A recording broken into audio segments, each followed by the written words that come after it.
big news from the Democrats in Danbury. The Danbury Democratic Town Committee has thrown their support and endorsed Roberto Alves as their candidate for mayor. Does this, first of all, your experience with Roberto, but does this impact your decision as whether to run or not in any way? None whatsoever. It's early for them. I mean, extremely early for them. They do have other people that have expressed interest in running for mayor, and they should be looking at all of their folks and saying, who would be the best candidate for us, in the future. And to me, it just seems a little early, but that's their business, not mine. And so, but it has no effect on my decision.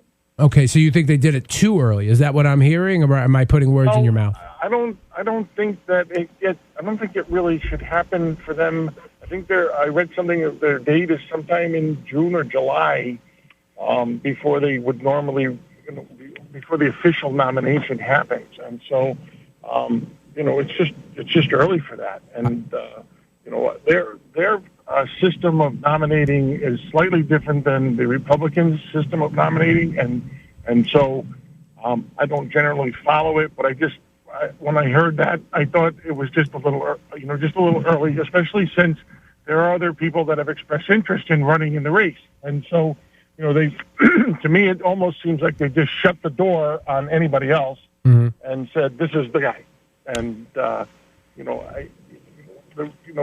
GOP doesn't generally do that. We have conversations, we talk, we vet out candidates, we have discussions and meetings, and out of that comes a suggested person to run for mayor on the Republican side, and so that's why I haven't announced it. That's why I'm taking my time and thoughtfully and carefully thinking out this process and what it means to me and my family and what it means to the city of Danbury. I have to imagine, though, that Republicans that you represent and follow, you and your party in Danbury, I'm sure there were some folks that get nervous now that it seems as if the Democrats are organized, ready to go, have their plan, and the Republicans don't. Did you get phone calls from folks that are like, come on, now what are we doing?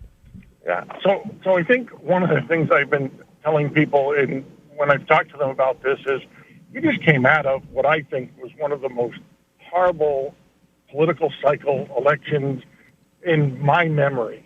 And I think it has to do with social media, and it has to do with the availability of information and being bombarded, in every aspect of our lives by politics. And I think that, sometimes we need to just take a little bit of a break from it. And then, when the time is right, this is a local mayoral race, we can start up the process and then we can start doing that. But, you go from one election right into the next election with no break. People are getting very tired of the rhetoric and all that comes with elections. And so I just think it's good to have a little bit of a break from it. Let's separate ourselves from the election of 2020, and there'll be plenty of time for a mayor's race here in Danbury coming up soon.